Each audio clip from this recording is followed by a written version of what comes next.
Tiniyak ng Department of Health na wala pang positibong kaso ng Middle East Respiratory Syndrome o MERS sa Pilipinas. Sa gitna po yan ng pagsusuri at paghahanap sa mga nakasabay sa eroplano ng isang Pinoy nurse na na-expose sa pasyenteng may MERS sa gitnang silangan.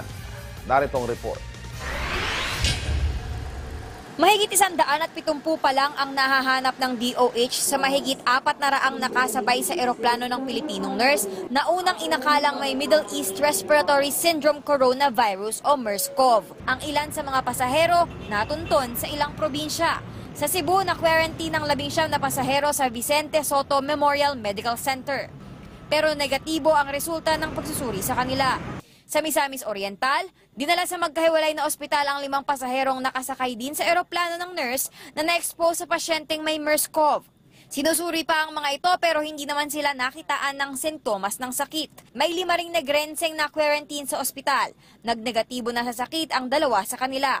Inilathala na kahapon ng DOH ang mga pangalan ng iba pang kailangan magpa-quarantine. Pinapayuhan ang mga nasa listahan na makipag-ugnayan kaagad sa DOH. Sa gitna ng paghahanap sa kanila, may 2 Pilipinang sumailalim din sa quarantine kahapon matapos makitaan ng lagnat at sore throat nang lumabag sila sa NAIA. Galing Riyadh, Saudi Arabia ang isa, habang galing naman sa Abu Dhabi ang isa pa.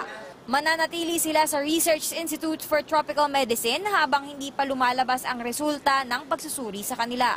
Paliwanag ng DOH, ginagawa ang quarantine tuwing may mga bago at hindi pangkaraniwang sakit tulad ng MERS-CoV. It's respiratory droplets, so hindi distansya din. So pag nasingahan ka, or yung plema, or naubuhan ka, laway, tumalas. Exactly. Or umubo ako, di ba, usually, ang kung lakapay nyo, kamay mo, kasi hindi ako naghugas ng kamay, kinamayan kita.